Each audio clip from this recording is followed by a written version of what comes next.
धार जिले के जनपद पंचायत नालछा अंतर्गत ग्राम तितीपुरा में शनिवार रात करीब 8 बजे एक दर्दनाक आग की घटना सामने आई, जिसने एक परिवार की पूरी जिंदगी को पल भर में तबाह कर दिया। प्राप्त जानकारी के अनुसार रूप सिंह पिता बल्लू और पास में ही रह रहे उनकी माता ऋचाबाई के अलग अलग 2 मकानों में अचानक आग लग गई। आग इतनी तेजी से फैली कि परिवार को संभलने तक का मौका नहीं मिला और देखते ही देखते दोनों मकान आग की चपेट में आ गए। यही नहीं, आग की लपटें इतनी तेज थी कि सारा घर को भी चपेट में ले लिया गया और जलकर खाक हो गया। इस भीषण आग में घर में रखा लगभग 12 क्विंटल गेहूं और 8 क्विंटल मक्का पूरी तरह जलकर खाक हो गया। साथ ही घर में पल रहे 4 बकरा बकरी और करीब 10 मुर्गा मुर्गियों भी जिंदा जल गए। एक बैल भी आग में बुरी तरह झुलसकर घायल हो गया। आग में घर का सारा सामान, बर्तन, कपड़े, अनाज, दैनिक उपयोग की वस्तुएं पूरी तरह नष्ट हो गई। इतना ही नहीं, परिवार की जमा पूंजी के रूप में रखे करीब 50,000 रुपए नगद और सोना चांदी के जेवर, जिनमें कड़ी, पायल और मंगलसूत्र शामिल थे, वे भी जलकर खाक हो गए। घटना के बाद आसपास के ग्रामीणों ने आग बुझाने का प्रयास किया, लेकिन आग पर काबू नहीं पाया जा सका। सूचना मिलने पर मांडव से फायर ब्रिगेड मौके पर पहुंची, लेकिन देरी के चलते तब तक काफी नुकसान हो चुका था और मकान जलकर राख हो गया था। इस घटना से पीड़ित परिवार पूरी तरह से बेघर और आर्थिक रूप से टूट चुका है। वहीं गांव में भी इस घटना के बाद चिंता का माहौल बना हुआ है। क्या नाम है आपका? रामू भाई। पति? कैसे आग लगी आपके मकान में? अचानक लगी गई आग। हाँ, क्या क्या जला? मक्का जल गया। हाँ, कितने कंट्रोल? 10 क्विंटल। हाँ, और गेहूँ? गेहूँ 12। हाँ, और क्या जला? और ये पलंग पेटी और 2 बकरा बकरी। हाँ, और सभी सामान जला। पैसा नगद 50,000। हाँ, पैसा जला 50,000। और अब बेल को आग लगी गई एक को चोट है। हाँ। और रकम कितनी थी? रकम आधा किलो थी। हाँ, मंगलसूत्र, करमदी, चंपक। हाँ, और क्या था? किलो थी। हाँ, और क्या जला? बस अब क्या पता। कपड़े वपड़े हमरा ठिकरा हाँ बड़ी गया। बर्तन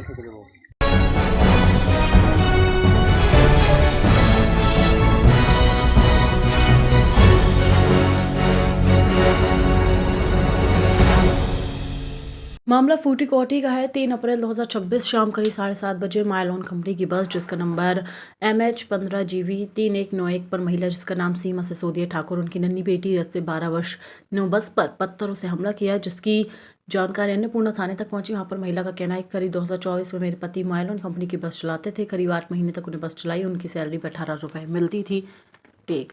18,000 रुपये मिलती, लेकिन जब बस चलाने वक्त उनका एक्सीडेंट हुआ, उसमें उनकी मृत्यु हो गई। उसके बाद जब से परेशान हो रही हूँ, कोई सुनवाई नहीं हुई। कलेक्टर, SDM कैलाश विजयवर्गीय, रमेश मेंदोला, मालिनी गौड़ सब जगह भोपाल तक होकर आ गए, लेकिन मेरी सुनवाई आज तक नहीं हुई। मैं और मेरी बच्ची किराए के मकान में रहते हैं, जिसका किराया करीबन 4,000 रुपये बनता है। मैं अकेली औरत मेरी बच्ची को देखूँ या कमाने जाऊँ, कहीं मैं बच्ची को लेकर जाती हूँ तो उनका कहना होता है कि बच्चों को लेकर ना आया करो। तो मैं इस बच्ची को कहाँ छोड़ूँ? मुझे कुछ नहीं चाहिए, सिर्फ मुझे मेरे पति की मृत्यु हुई, मुझे इंसाफ चाहिए और मुझे जो भी हो मेरी व्यवस्था की जाए। बस मालिक ने साफ इनकार कर दिया। ऐसी बस में ड्राइवर भंवर सिंह सिसोदिया की मृत्यु हुई थी। हाँ दीदी, कल ये जो आपने फूटी कोठी पे बस पे पथराव किया है, क्यों किया आपने? सर इसलिए किया कि मेरे पति माइलन कंपनी की बस चलाते थे 8 महीने से। मुझे आज तक मैं महापौर के पास गई, कैलाश विजयवर्गीय के पास गई, रमेश मेंदोला के पास गई, गोलू शुक्ला के पास गई, मालिनी गौड़ के पास गई। आज तक मुझे कोई ने ना तो इंसाफ दिया, ना मुझे कोई मदद करे। मैं हर जगह भोपाल तक पहुंच गई, मेरी ना कार्रवाई सुनी। कलेक्टर, SP, SDM, बड़वानी चौकी में भी मैं आवेदन दे के कि मुझे इंसाफ चाहिए मेरे आदमी का, लेकिन मेरी कहीं भी सुनाई नहीं हुई। अब मैं क्या करूँ, आप बताओ। तो आप क्या चाहती है? मैं इंसाफ चाहती हूँ मेरा पति का। मेरे एक बच्ची है 10-12 साल की, उसको लेके मैं कहाँ जाऊँ। तो कितने साल हो गए आपके पति को? 28 जून 2024 की घटना है। आज तक मेरी सुनाई नहीं। मैं 2 साल होने आए, मैं भटक रही हूँ रोड पे। तो ये जो जिस कंपनी की बस है उसके मालिक का क्या कहना है? मालिक बोलता है 1 रुपया भी नहीं दूँ मैं। तो बच्ची को लेके मैं कहाँ जाऊँ, बताओ आप। मुझे इंसाफ चाहिए ना, इंसाफ चाहिए। मेरा पति गया है। तो कितने टाइम से वहाँ पे सर्विस कर रहे थे वो 8 महीने से नौकरी कर रहे थे वहाँ पे। क्या सैलरी थी उनकी? उनकी 18,000 सैलरी थी। तो उसकी कोई स्लिप विलिप आपके पास है? मेरे को तो कुछ नहीं। वो पैसे अकाउंट में डालते, राम जाने वो पैसे लेके आते, बोले 18,000 रुपये लिखावा देते थे। तो अभी आप मालिक के पास है सारे डॉक्यूमेंट। तो अभी आप अपना गुजर बसर कैसे कर रही हैं? मैं मेहनत मजदूरी करती हूँ। बच्ची को लेकर कहीं जॉब पे जाती हूँ तो बोले बच्चे अलाउड नहीं, तो मैं बच्ची को लेके कहाँ छोड़ूँ बताओ। चलो, आपका शुभ नाम क्या है सीमा सिसोदिया, और आपकी बच्ची का? संध्या सिसोदिया।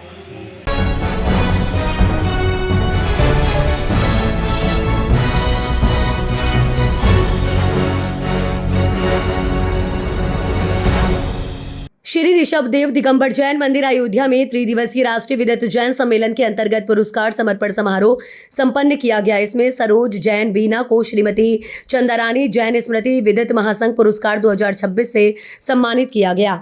दरअसल आपको बता दें, इस कार्यक्रम के शुभारंभ में महासंघ की वार्षिक महामंत्री विजय कुमार जैन के द्वारा विस्तृत संपन्न की गई, जिसमें उन्होंने बताया कि सन 1998 में 6 अक्टूबर को गणिनी आर्यिका ज्ञानमती माताजी सत्संग के सानिध्य में जम्बू द्वीप हस्तिनापुर स्थल पर तीर्थ कर ऋषभदेव जैन विदित महासंघ की स्थापना की गई थी। ये विद्वानों की एक शीर्षस्थ स्तर की संस्था है, जिसमें लगभग 364 देश की ख्याति प्राप्त विद्वान पदाधिकारी व सदस्य हैं। वर्तमान में प्रोफेसर डॉक्टर अनुपम जैन इंदौर इसके राष्ट्रीय अध्यक्ष एवं श्री विजय कुमार जैन जम्बूद्वीप राष्ट्रीय महामंत्री वर्तमान में हैं। परंपरानुसार गौरव अध्यक्ष पीठाधीश्वर स्वस्ति श्री रविंद्र कीर्ति स्वामी जी को नवीन कार्यकारिणी की सर्वसम्मति से अधिकार प्रदान किए गए, जिसमें उन्होंने नवीन कार्यकारिणी की घोषणा करते हुए कहा कि आगामी 3 वर्ष के लिए पुनः सर्वसम्मति से डॉक्टर अनुपम जैन इंदौर को राष्ट्रीय अध्यक्ष एवं श्री विजय कुमार जैन जम्बूद्वीप वर्तमान में अयोध्या को राष्ट्रीय महामंत्री सर्वसम्मति से बनाया गया। महावीराचार्य पुरस्कार समर्पण समारोह किया गया, जिसमें सत्र की अध्यक्षता प्रोफेसर नीलेश कुमार जैन इंदौर, मुख्य अतिथि प्रोफेसर राजीव जैन पूर्व कुलपति जयपुर, विशेष अतिथि प्रोफेसर रेणु जैन पूर्व कुलगुरु इंदौर, शाश्वत अतिथि आनंद वर्धन शर्मा थे। पुरस्कार के प्रायोजक डॉक्टर अनुपम जैन इंदौर एवं पुरस्कार प्राप्तकर्ता डॉक्टर प्रगति जैन इंदौर को पुरस्कार प्रदान किया गया। डॉक्टर प्रगति जैन ने इस अवसर पर अपने उद्गार व्यक्त करते हुए कहा कि मैं संस्था की आभारी हूं कि मुझे गणित के योगदान हेतु ये पुरस्कार भगवान महावीर के नाम का साक्षात सरस्वती स्वरूपा ज्ञानमती माताजी सत्संग के सानिध्य में मेरे गुरु डॉक्टर अनुपम जैन के द्वारा प्रदान किया गया है।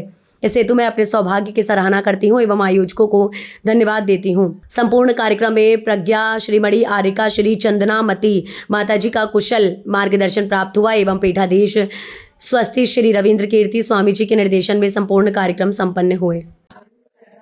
त्रिदिवसीय राष्ट्रीय विद्वत सम्मेलन अयोध्या जैन मंदिर में आयोजित किया जा रहा है। यहाँ पर मुझे महावीराचार्य पुरस्कार 2026 के साथ ही जैन गणित गौरव की उपाधि प्राप्त हुई है। इस सम्मान को पाकर मैं अत्यंत ही गौरवान्वित महसूस कर रही हूँ और साथ में विनम्रता और कृतज्ञता का भी भाव है, क्योंकि ये पुरस्कार केवल मेरा पुरस्कार नहीं है और गुरु का डॉक्टर अनुपम जी जैन आशीर्वाद है, मेरे माता पिता का, परिवार का त्याग है और साथ में मेरे संघर्षों की और प्रयासों की सजीव अभिव्यक्ति है। ये पुरस्कार पाकर मेरी जिम्मेदारी और अधिक बढ़ गई है, क्योंकि अब मुझे जैन गणित को जन जन तक पहुंचाना है और साथ में जैन गणित की जो गहराइयां हैं और उसमें छुपे गूढ़ रहस्य जो मॉडर्न मैथमेटिक्स से कैसे कोरिलेट करते हैं, ये बात शोधार्थियों तक पहुंचानी है और साथ में जैन गणित को अंतर्राष्ट्रीय पटल पर रखने में भी भूमिका निभानी है। समस्त आर्यिका संघ के चरणों में वंदामि, चुल्लत जी के चरणों में इच्छामि,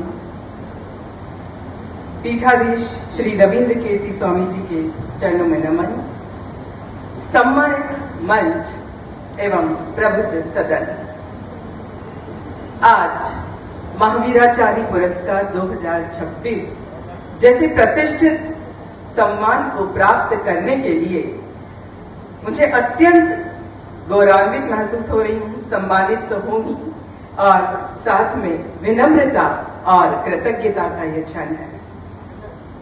यह मात्र एक पुरस्कार नहीं बल्कि मेरे गुरु का आशीर्वाद है, उनके परिवार के त्याग है, मेरे वर्षों के प्रयास, संघर्ष और अटूट विश्वास की सजीव अभिव्यक्ति है। आज इस मंच पर खड़े होकर मैं अपने भीतर एक गहरी विनम्रता की भावना का अनुभव कर रही हूँ।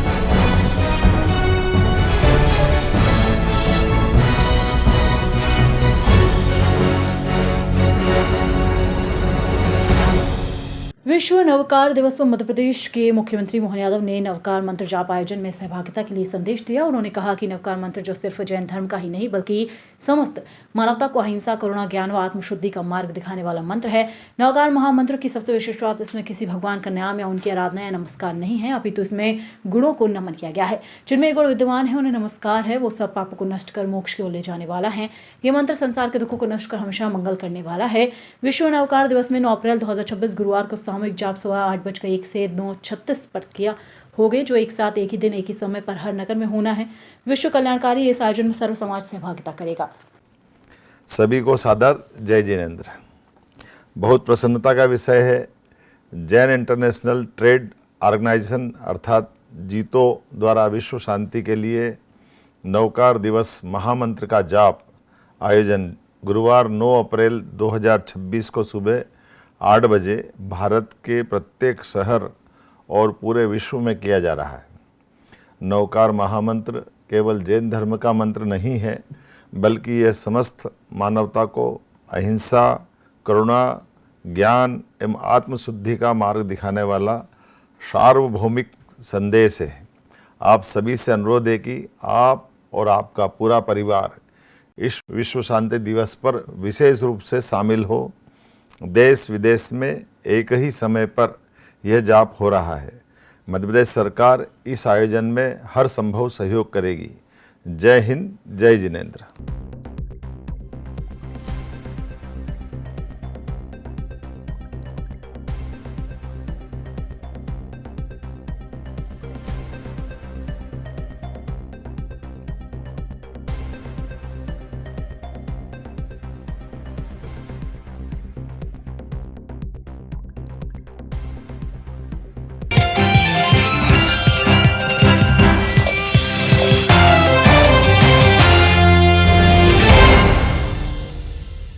इंदौर में क्राइम ब्रांच पुलिस ने अवैध मादक पदार्थों के खिलाफ बड़ी कार्रवाई करते हुए एक महिला सहित 4 आरोपियों को गिरफ्तार किया है।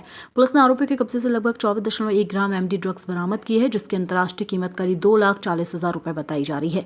इसके अलावा एक Hyundai वर्ना कार और 4 मोबाइल फोन भी जब्त किए हैं, जिसकी कीमत लगभग 5 लाख रुपए आंकी गई है। पुलिस के अनुसार शहर में मादक पदार्थों की तस्करी पर अंकुश लगाने के लिए पुलिस आयुक्त के निर्देश पर लगातार अभियान चलाया जा रहा है। इसी क्रम में क्राइम ब्रांच टीम संदिग्ध गतिविधियों पर नजर रखते हुए विभिन्न क्षेत्रों में गश्त कर रही थी। इस दौरान टीम को मंगल परिसर गार्डन के पीछे कनकेश्वरी क्षेत्र के एक सुनसान मैदान में खड़ी सफेद रंग की कार में एक महिला और 3 पुरुष संदिग्ध अवस्था में बैठे दिखाई दिए। पुलिस द्वारा पूछताछ करने पर आरोपी संतोषजनक जवाब नहीं दे पाए, जिसके बाद उनकी तलाशी ली गई। तलाशी के दौरान वाहन से एमडी ड्रग्स बरामद हुई। गिरफ्तार आरोपियों की पहचान रिजवान खोकर, फैजान मंसूरी, समीर लखारा और काजल उपाध्याय के रूप में हुई। प्रारंभिक पूछताछ में आरोपी ने स्वीकार किया कि वे सस्ते दामों पर मादक पदार्थ खरीदकर इंदौर में नशे के आदि लोगों को महंगे दामों पर बेचते थे। पुलिस ने बताया कि आरोपी रिजवान के खिलाफ रतलाम में पहले से मारपीट का एक मामला दर्ज है, जबकि महिला आरोपी इवेंट मैनेजमेंट का कार्य करती है। फिलहाल आरोपियों के खिलाफ एनडीपीएस एक्ट की धारा 822 के तहत अपराध दर्ज कर आगे की जांच जारी है। देखिए, जैसा कि आपकी जानकारी में है, कमिश्नर सर के द्वारा लगातार अवैध मादक पदार्थों के खिलाफ कार्रवाई करने के लिए क्राइम ब्रांच को निर्देशित किया जाता है और अवैध मादक पदार्थों की कार्रवाई हमारे द्वारा क्राइम ब्रांच के द्वारा लगातार मुखबिरी के माध्यम से की जाती रही है। अभी कल भी एक जानकारी मिली कि 3 लड़के और एक लड़की हुंडई वर्ना कार से यहाँ इंदौर में आ रहे हैं रतलाम से होते हुए और ये मादक पदार्थ यहाँ पर किसी को डिलीवरी देने आ रहे थे। हमारी क्राइम ब्रांच की टीम अपने थाना प्रभारी विजय सिंह के नेतृत्व में ASI दिवाकर की जो टीम थी उनको हमने लगाया।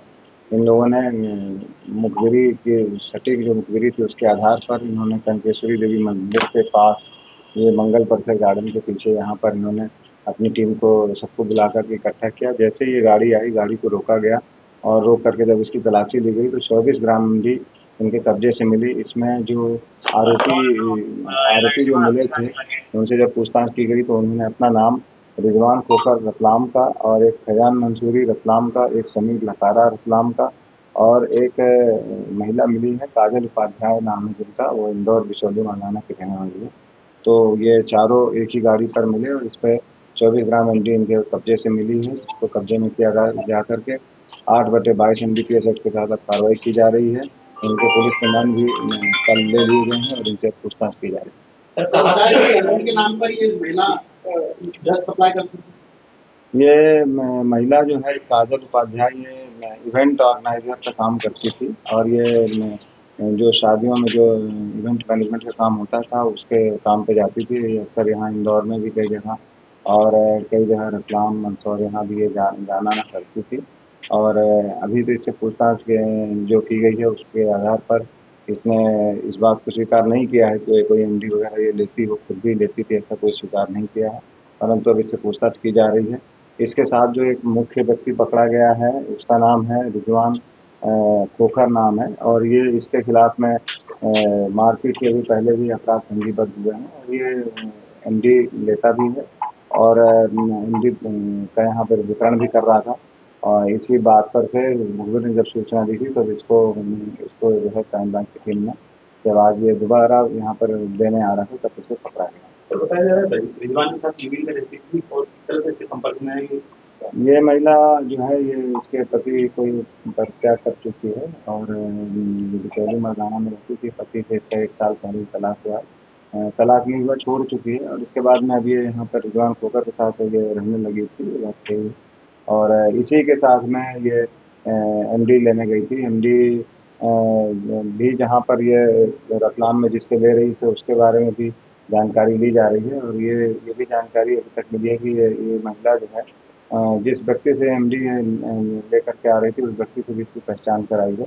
अब उसके बारे में हम जानकारी एकत्रित कर रहे हैं। मोबाइल नंबर हमारे पास में जो मोबाइलों में मिले हैं उसके आधार पर हम उसको ट्रेस करने की कोशिश कर रहे हैं। तो आरोपियों का आपस में कनेक्शन क्या है? आरोपियों का आपस में कनेक्शन ये है कि रिजवान खोखर के साथ में ही फैजान मंसूरी और समीर लकड़ा काम करते थे। ये उसके कहीं सबॉर्डिनेट टाइप के बना के रखे थे इसमें कर्मचारी। मुख्य व्यक्ति इसमें रिजवान खोखर है और जिसके साथ में ये लड़की भी रहती थी। सर पूर्व से जो इनका एक रिजवान खोखर का एक मारपीट का रिकॉर्ड है, बाकी और किसी का रिकॉर्ड नहीं।